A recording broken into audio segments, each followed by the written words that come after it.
Danes je v novicah poglejte. Semiški proračun za leto 2021 pod streho. Na novomeški komunali spodbujajo zbiranje odpadnega olja. Na Muljavi domačini in društva dihajo z Josipom Jučičem.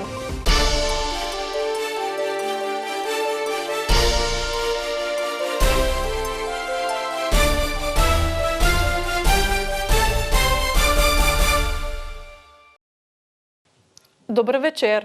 Tokratne novice začenjamo v svetniških klopeh. Na sinočni občinski seji so semiški svetniki med drugim potrdili proračun občine za leto 2021. Ta znaša 5.470.000 evrov. Osrednja točka tokratne seje, ki jo je namesto županje Polone Kambič vodil podžupan Rudi Kofalt, je bila druga obravnava proračuna. Ta je v primerjavi s prvo težji za 140.000 evrov. Največje investicije so predvidene v obnovi infrastrukture, se pravi komunalne infrastrukture, okrog 260.000 evrov, prepastitve občinskih cest okrog 290.000 evrov. Potem imamo v planu rekonstrukcijo Mrliške vežice v Semiču, okrog 255.000 evrov. Potem imamo tudi še sekundarni vod za kanalizacijo, cirka 100.000 evrov. V proračun so uvrstili tudi ureditev dela regionalne ceste čez Podreber. Skupaj z Direkcijo za ceste Republike Slovenije v višini 140.000 evrov.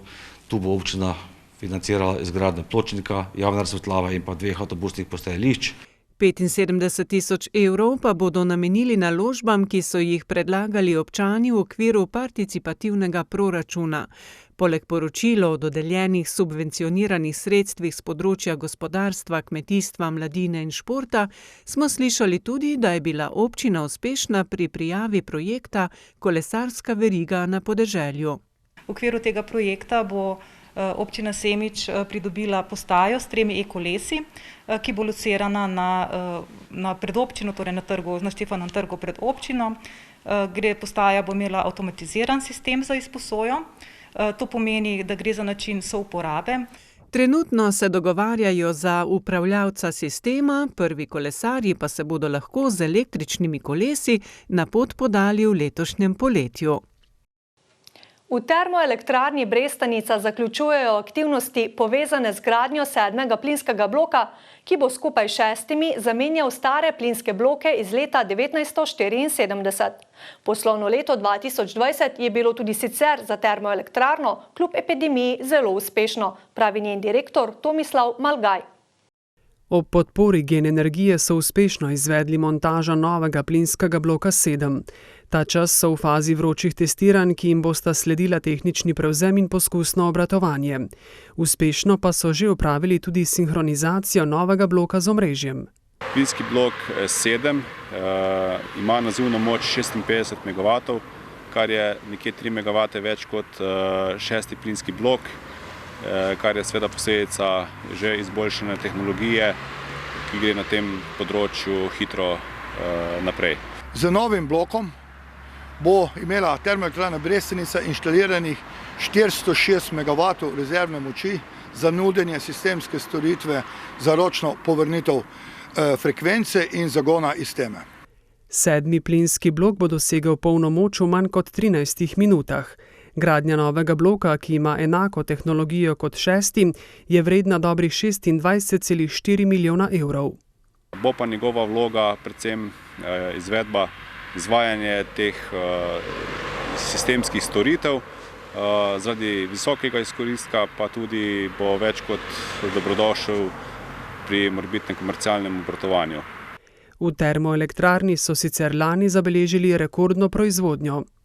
Saj smo proizvedli slabih 53 gigavatnih ur, kar daje indeks več kot 200%.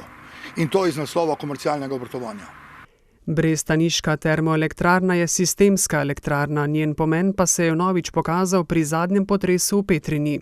Ko je nuklearna elektrarna šla v samodejno izključitev, takrat je zopet termoelektrarna Brestanica odigrala vlogo sistemske elektrarne, saj smo bili zagnani z našimi agregati. Lani so v termoelektrarni Brestanica prejeli tudi certifikat poslovne odličnosti Republike Slovenije kot prvo proizvodno podjetje v elektroenergetskem sistemu, še dodaja Malgaj. Na novomeški komunali želijo s projektom Zbirajmo odpadno jedilno olje na bolje dvigati kakovost življenja prebivalcev na podeželju, zmanjševati onesnaževanje in ekološko ozaveščati občane. Lani so v novomeških primestnih krajevnih skupnostih namestili 15 rumenih zabojnikov za odpadna olja, konec leta pa se je začela druga faza, postavitev tudi v drugih občinah pod okriljem komunale. Spomnimo, tako so se konec maja lani razveselili prvega zabojnika v krajevni skupnosti Šmihev. Za krajane in občane je izredno pomembno, da se zavedamo ločevanja naših odpadkov in prav postavitev te posode za olja pomeni en korak naprej v naši občini. Sledila je postavitev še 14 zabojnikov. Potem pa seveda smo v nadaljevanju proti koncu leta predlagali občinam, da tudi še poleg teh posod in z dodatnimi sredstvi zagotovimo še več teh zbirnih lokacij, tako da je bilo proti koncu leta nabavljenih še dodatnih 17 posod, ki jih bodo postavili na mestnih območjih novomeške občine, 9 bo dodatnih zbirnih mest in v druge občine.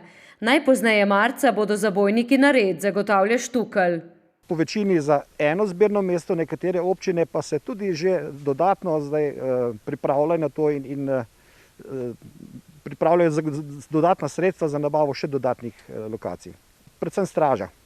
V januarju so, pravi Štukelj, na 15 zbirnih lokacijah spraznili 1650 litrov odpadnega jedilnega olja in 175 litrov nečistoč.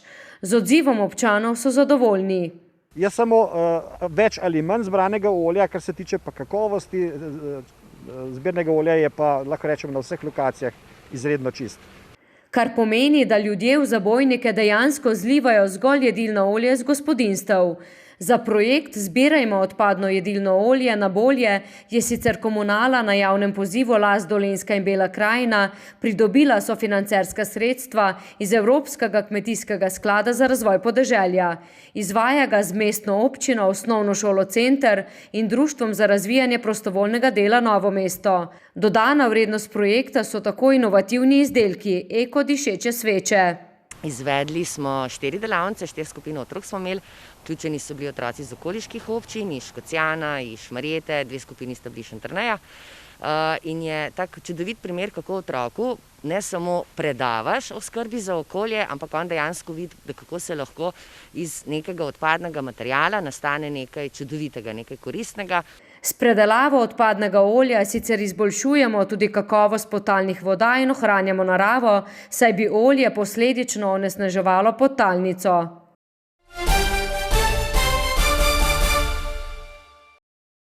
Staro mestno jedro Višnje Gore je v zadnjem tednu v ospredju predvsem zaradi obsežnega požara, ki je 3 družine stal strehe nad glavo.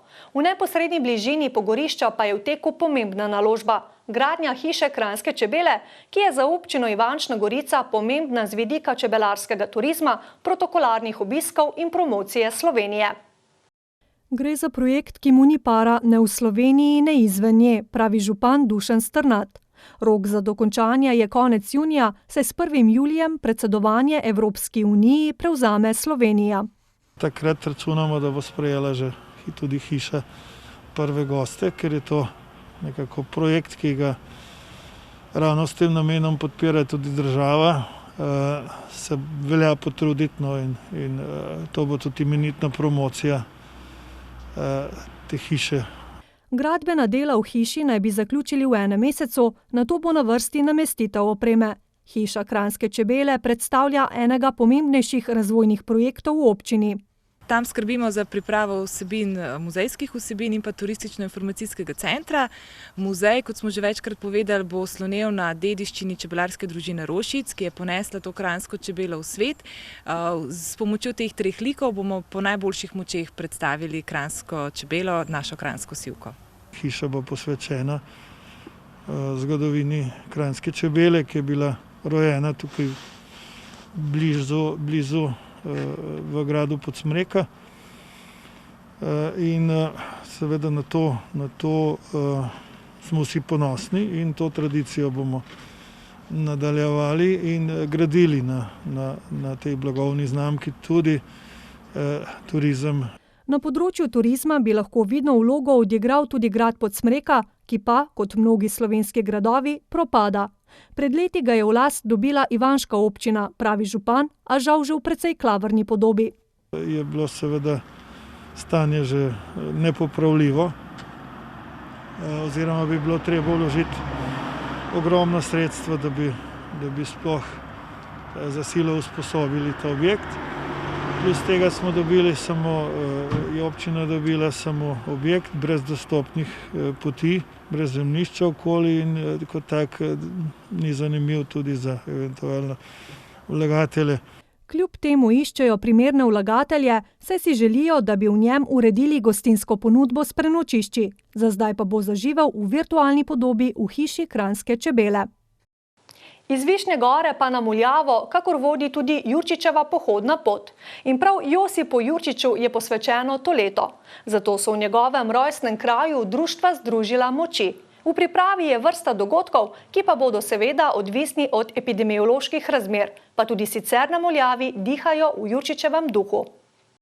Da je to leto Jurčičevo leto, je še posebej razveselilo člane in članice Muljavskega kulturnega društva, ki nosi ime prav po tam rojenem pisatelju. Zato se bodo vključevali v praktično vse prireditve ob tej priložnosti. To pomeni, da bodo Jurčičevi liki, ki jih je Jurčič opisal, ki jih je gradil, bodo prisotne praktično na vsaki prireditvi.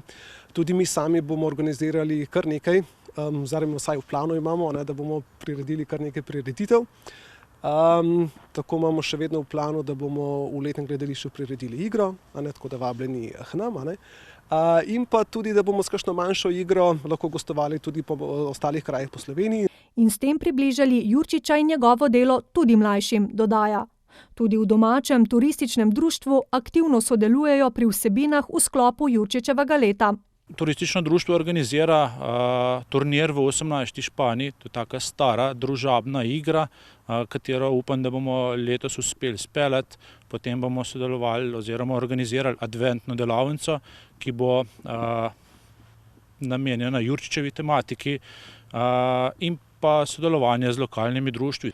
Nad Jurčičevim letom bdi koordinacijski odbor na čelu z zavodom Prijetno domače, v katerem pa letos sočasno peljajo še en projekt Jurčičev izziv. Ki je sofinanciran iz las sredstev. Predstavljamo nove vsebine, hkrati pa bomo predstavili tudi 2 nova turistična produkta, ki bosta povzeta iz Jurčičevih del. Bo pa ta Jurčičev izziv super priložnost tudi za domače kulinarične ponudnike, za ekološke kmetije in nenazadnje za promocijo celotnega kraja in občine, tudi širše. Nekaj turističnih produktov že imajo, kot so leseni magnetki s podobo Jurčičevih likov iz 10. brata, lesena piščal in 18. špana. Kot je na današnji novinarski konferenci povedal premier Janez Janša, ni več rdečih in črnih regij, ampak je celotna država v rdečem. S tem pa sproščanje ukrepov po novem velja za celotno državo, kar pomeni, da se prihodnji teden v osnovne šole vrača prva triada po vsej Sloveniji. Hvala za pozornost in prijeten večer.